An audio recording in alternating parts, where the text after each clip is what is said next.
नमस्कार मैत्रिणींनो, @आरतीज किचन 27 चॅनलवर आपल्या सगळ्यांचं स्वागत आहे.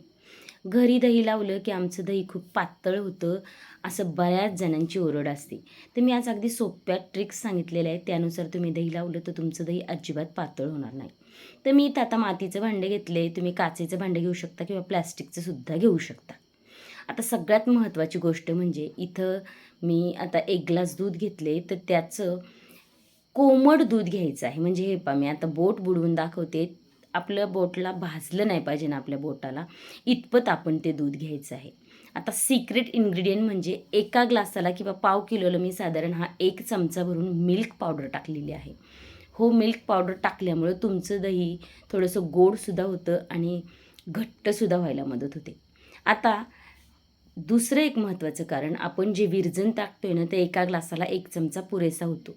आता हे पहा, मी ज्या पद्धतीने ते हटून घेते ना, त्या पद्धतीने तुम्ही संपूर्ण दही आणि मिल्क पावडर मिक्स करून घ्यायची आहे. मी इथं मातीचं भांडं वापरले, तुम्ही भांडं कुठलंही वापरा, पण कोमटच दूध घ्यायचं आणि एका ग्लासाला 1 चमचा मिल्क पावडर टाकायची आणि अजून आपण जे विरजणाला दही टाकणार आहे, तर ते शिळं अजिबात नको आहे. म्हणजे ते सुद्धा जास्त दिवसाचं रापलेलं वगैरे नको आहे, नाहीतर आपलं दहीसुद्धा तसंच त्याचा घाण वास येण्याची शक्यता असते. आणि आपल्याला दही मिक्स करताना त्याला फेस येईपर्यंत मी जसं हटले ना, तसं तुम्ही हटून घ्यायचे. त्याने तुमचं दही आहे ना, एकदम असं छान चिक कसा बनतो आपला, खरवस कसा बनतो, त्या टाईपमध्ये बनतं.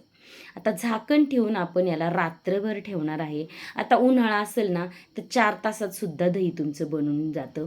थंडी असेल ना, तर रात्रभर ठेवून द्यायचं, त्याच्यावर फडकं वगैरे ठेवून द्यायचे. पहा, इतकं सुंदर दही झाले. पाहू शकता, मी याच भांड्यामध्ये ते दही लावलं होतं. आता दह्याचा थिकनेससुद्धा पहा. तुम्ही स्टेप बाय स्टेप मी ज्या पद्धतीने सांगितलं ना, त्या पद्धतीने केलं ना, तर तुमचं दहीसुद्धा अशाच प्रकारे लागणार आहे, अगदी 100%. मातीच्या भांड्यात दही लावल्याने काय होतं, जेव्हा आपण दही लावतो ना, तेव्हा जास्तीचं पाणी ते मातीचं भांडं शोषून घेतं आणि मातीच्या भांड्यात अजून दही घट्ट होतं. आता दही लागल्यानंतर तुम्ही हे दही दुसऱ्या भांड्यात काढून फ्रीजमध्ये ठेवून द्यायचे, नाहीतर तुमचं दही खूप आंबट होईल. तर ही गोष्ट नक्की लक्षात ठेवा. तुम्हाला ही माझी दही लावण्याची ट्रिक कशी वाटली आणि कमेंट बॉक्समध्ये नक्की कमेंट करून सांगा. धन्यवाद.